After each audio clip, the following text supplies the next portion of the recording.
Verão começando oficialmente hoje. E o que é que você precisa fazer para aproveitar essa estação sem comprometer a saúde da sua pele? Estou recebendo aqui a doutora Priscila Vargas, dermatologista, presidente da Sociedade Brasileira de Dermatologia aqui no Rio Grande do Norte.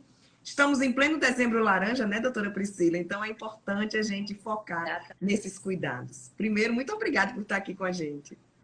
Obrigada também pelo convite. É tão importante a gente disseminar conhecimento, que é sempre muito interessante. Então, dezembro laranja, vocês fizeram lá no início do mês aquela ação para o diagnóstico precoce do câncer de pele. Mas quando a gente fala em prevenção, né, o verão está começando hoje, quais são as principais orientações para a população? Com certeza. A prevenção é uma etapa que está nas mãos de todo mundo e a gente reforça isso diariamente no consultório. O câncer de pele, ele é prevenível, porque o principal fator causador é a exposição solar excessiva. Então, principalmente na nossa cidade, onde culturalmente todos vamos nos expor mais, teremos inúmeras oportunidades de praias e outras exposições, esses cuidados são fundamentais. Acho que o principal dele, e é um pouco sabido, mas é importante sempre a gente reforçar, é a importância do protetor solar, da barreira de proteção também, que são chapéu, camisa, outros reforços que a gente possa acrescentar a essa proteção e evitar os piores horários em termos de aumento de radiação, que são entre 10 e 3 da tarde. Esse eu diria que é um cuidado básico, mas a gente pode ir além. Esses horários vale para Natal ou a gente pode diminuir uma horinha aí?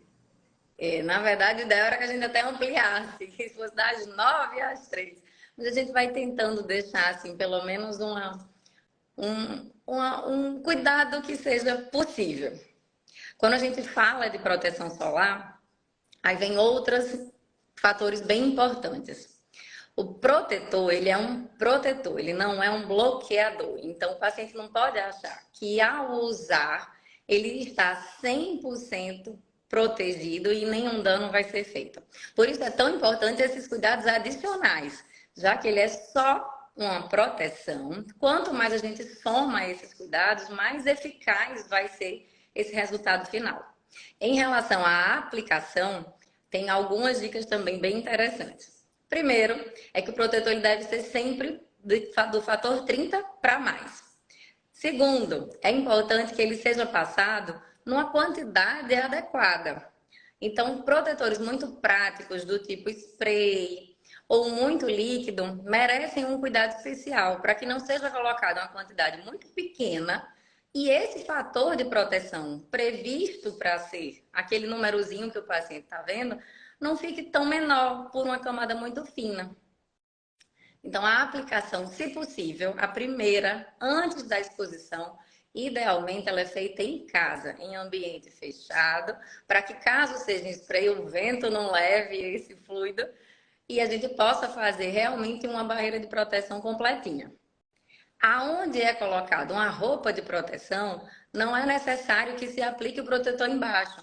As camisas hoje são um excelente auxílio, práticas, eficazes e muito duradouras em relação a essa proteção. Então, aonde a gente coloca, especialmente nas crianças, aonde a roupa cobre, esse já é uma tréguazinha que a mãe pode ter aí de não precisar aplicar embaixo. Mas as áreas descobertas precisam ser aplicadas e reaplicadas. O protetor, para ele ser efetivo, ele precisa ser colocado e reaplicado a cada pelo menos uma hora, quando essa exposição é em áreas de lazer, como a gente diz, em área realmente aberta. Quando a gente está num ambiente fechado do nosso dia a dia de trabalho, a gente pode até estender essas horas. Mas especialmente em ambiente em que vamos suar, ter contato com água, é fundamental essa reaplicação, no mínimo a cada hora. Você falou da quantidade. Teria alguma medida para orientar as pessoas para essa quantidade? Digamos, vamos pensar assim, o protetor do rosto, né? Qual seria a Existe. quantidade dela? Se divulga um pouco uma medida em termos de colher de chá, porque é uma medida mais conhecida universalmente. Então, teríamos uma colher de chá para o rosto, uma colher de chá para o tórax anterior, uma colher de chá para o posterior, uma para cada braço, uma para cada parte anterior e posterior da perna. Mas eu sempre reforço que isso vai variar um pouquinho em termos de fluidez. Hoje a gente tem no mercado inúmeras opções de protetor solar, o que é excelente porque a pessoa fica com muita opção e acha com certeza algum que se adeque à sua satisfação, mas também merece essa atenção para que a gente não use a quantidade errada. Um protetor muito denso, ele vai fazer uma cobertura, uma espessura ali adequada, mas vai ter uma maior dificuldade de espalhar. Então, talvez vá precisar de uma quantidade um pouco maior. Em contrapartida, um muito fluido, você consegue espalhar bem, mas é importante que não faça uma camada muito fina. Então, isso varia um pouquinho conforme a cosmética do protetor escolhido. Como escolher o fator de proteção, doutora Priscila? Um principal item que vai ajudar como guia é o tom de pele. Paciente de pele muito clara, cabelo claro, olho claro e especialmente com histórico de câncer de pele, pessoal ou na família, idealmente, quanto mais alto, melhor. Exatamente porque, como eu falei, ele é um protetor. Então, isso não vai ser uma barreira total. Quanto mais a gente tiver essa ajuda, melhor. Paciente de um tom de pele, cabelo escuro, olho escuro, um tom de pele já mais moreninho, pouquinho mais de proteção natural, que é a nossa melanina, poderia ser acima de 30. Em nenhum tipo de pele a gente deve usar menos do que o fator 30. Ótimo. Uma dúvida também que é muito frequente. O protetor com cor, ele protege mais? Em que casos ele é indicado? É melhor optar pelo protetor com cor? O protetor com cor, ele tem um adicional de proteção de um dos filtros que é colocado nele, que tem esse tom ferroso. Então, ele é superior sim, mas especialmente em relação à luz visível, que é só uma partezinha daquela radiação toda. Então, no geral, para as exposições em áreas abertas, a gente vai ter um ganho pequeno, caso ele seja com cor, mas o mais importante é que o paciente use o fator adequado na quantidade adequada, porque mesmo o branco vai estar uma excelente proteção quando a gente fala das principais radiações, que são o UVA e o UVB. Doutora Priscila, para quem pratica esporte na praia, seja a corrida, seja o surf, né, kitesurf, tem muita gente que passa muitas horas aí dentro do mar, surfando, nadando, tem a corrida. Quais são as orientações para essas pessoas? Tem que ter algum cuidado extra, além dessa aplicação do protetor e das roupas com proteção solar? É um desafio a mais fazer com que essa proteção resista a essa atividade, tanto pelo ambiente quanto pelo tempo de exposição, que muitas vezes é longo e não permite essa reaplicação. Então, idealmente, roupas. Sempre que possível, barreira física, porque ela é duradoura e não se desgasta nem sai da pele, conforme essa água ou o suor for tendo contato. Nas áreas onde não é possível roupa, rosto especialmente, protetor em bastão, ele tem uma aderência à pele superior. E aí é um recurso bem interessante. Tem muita gente que usa pomada, usa hipoglós, isso ajuda ou não? Idealmente, protetor em bastão. As barreiras físicas do hipoglós é como se fosse realmente essa intenção, de fazer como uma roupa, que seria uma máscara, na pele. Como o hipoglós, por exemplo, ele é um creme com uma quantidade de pó. É como se a gente tivesse uma pomada com muito talco. A composição dele é essa. Como ele é muito denso, ele teria esse papel de fazer como uma película protetora. Mas ele não tem os fatores de proteção que diminuiriam essa absorção de radiação, essa reflectância da radiação. Então, não é o ideal. Hoje a gente já tem no mercado protetores excelentes, com fator 80, 90, em bastão, com esse aspecto bem denso, quase uma pomada, que permite essa aplicação assim bem eficaz. Agora, exagerei no sol, tô com a pele queimada, tá ardendo, o que fazer para amenizar, né, o sofrimento, as dores e os efeitos negativos na pele naquele momento? Eita, essa é a situação que o dermatologista reza para que não aconteça. Não aconteça, Mas, né? mas realmente, às vezes, ainda acontece. Primeira coisa, o ideal é que realmente procure o profissional dermatologista, porque cada caso é uma situação específica. Essa queimadura é importante que a gente lembre que é realmente uma queimadura. A sensação de fiquei vermelhinho, estou um pouquinho bronzeado vermelhinho, não é uma coisa saudável. Ela é uma queimadura dessa pele. Existe uma inflamação naquele local causando essa vermelhidão. No geral, existem alguns cremes na farmácia com substâncias que dão uma certa calmância. E aí ela vai diminuir um pouco o incômodo. Mas em alguns graus, dependendo dessa queimadura, é importante que seja feita realmente medicação, uma orientação em relação à hidratação, a vários outros fatores que podem ser necessários se a queimadura for mais grave. É possível a pele bronzeada saudável se a pessoa for com protetor solar, naquele horário mais cedo ou não? Toda a pele bronzeada ela está ali com algum dano.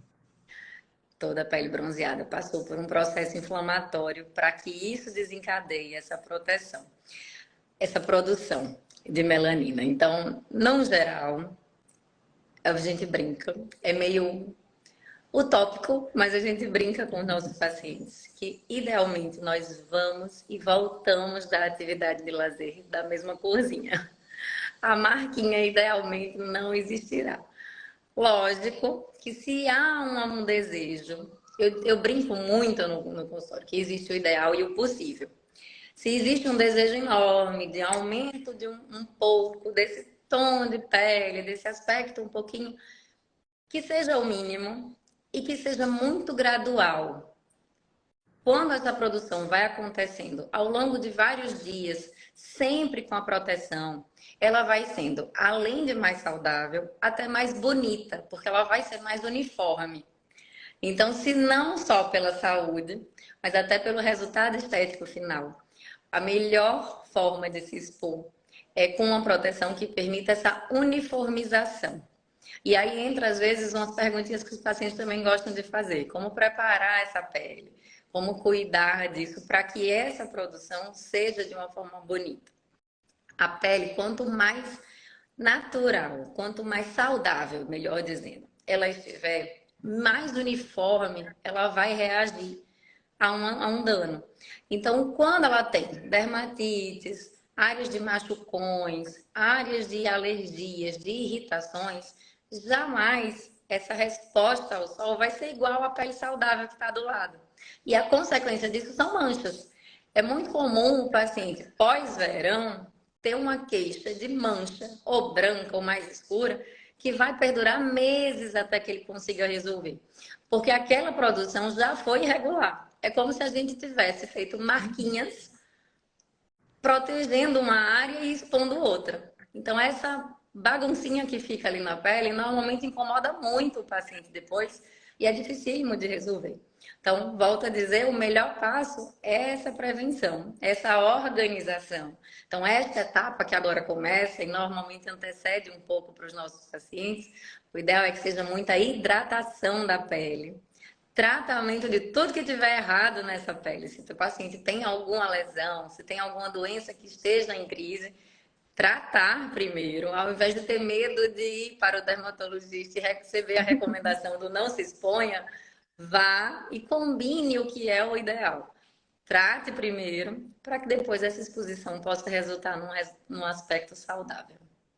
E durante o verão, caprichar também, né? Na hidratação, não só com produtos, com cremes, mas também a questão da hidratação, da ingestão de água, de líquidos também, isso é importante para a pele. Com certeza, ingestão de água durante o dia. E em relação à própria pele, idealmente, protetor solar de dia, hidratante à noite. Você permite que durante o sono você esteja reparando essa pele de um dano extra que ela sofreu. Doutora Priscila, tem alguns produtos que são específicos para o verão, que as pessoas possam recorrer nessa estação? Eu digo até mesmo para o skincare, para essa rotina diária. Muda os produtos que a gente faz parte, que a gente utiliza durante o ano, no verão? É preciso ter esse ajuste? É sim, especialmente os produtos que são mais fortes, como a gente brinca. Os ácidos mais renovadores de pele, os produtos de controle de oleosidade que são mais eficientes, Os tratamentos de acne, de melasma, são produtos que têm muitos ativos e eles são sensibilizantes na exposição ao sol. Então, nesta época do ano, normalmente, nós retiramos do uso do paciente, deixamos produtos mais suaves, que tenham menos chance de irritabilidade, e retornamos só final de fevereiro, março, a esse tipo de tratamento. Nessa fase, normalmente produtos suaves. Ótimo. Só para a gente concluir, doutora Priscila, deixo aqui esse espaço aberto para aquela conscientização final, né? O que é que as pessoas precisam sair daqui dessa entrevista conscientes para aproveitar o verão com saúde, sem correr risco de câncer de pele e de outros problemas que são comuns nessa estação. Acho que a principal mensagem seria lembrar-nos que esta pele que nós carregamos hoje é a mesma que nós levaremos para o resto da vida. E que cada exposição solar ela é cumulativa. Então, o erro de hoje terá uma consequência em algum momento futuro.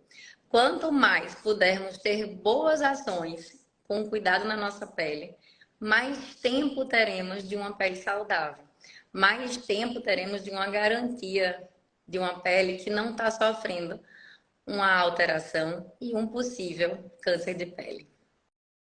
E isso vale para as crianças e para os adolescentes também, né? Que não tem essa preocupação com a qualidade da pele, porque ainda são muito jovens. Mas essa exposição na infância e na adolescência também, a consequência também vem lá na frente. Vem sim, e os estudos mostram que a maior parte da nossa exposição solar ao longo da vida ocorre exatamente nessa fase. Na fase de adolescência, exatamente por normalmente termos as exposições de lazer muito frequentes e com pouco cuidado em relação ao uso do protetor. Então é importante que desde criança eles vão se conscientizando da importância de usar sim as camisas de proteção, as bonés, viseiras e o protetor solar, a quantidade adequada sempre que fosse expor. Não é tão simples querer que eles gostem de aplicar, mas é como outras coisas uma educação. Aqui em casa eu brinco que todo mundo escova o dente antes de sair, todo mundo passa protetor antes de ir para a praia. Não tem muita negociação, porque o que é necessário tem que ser feito.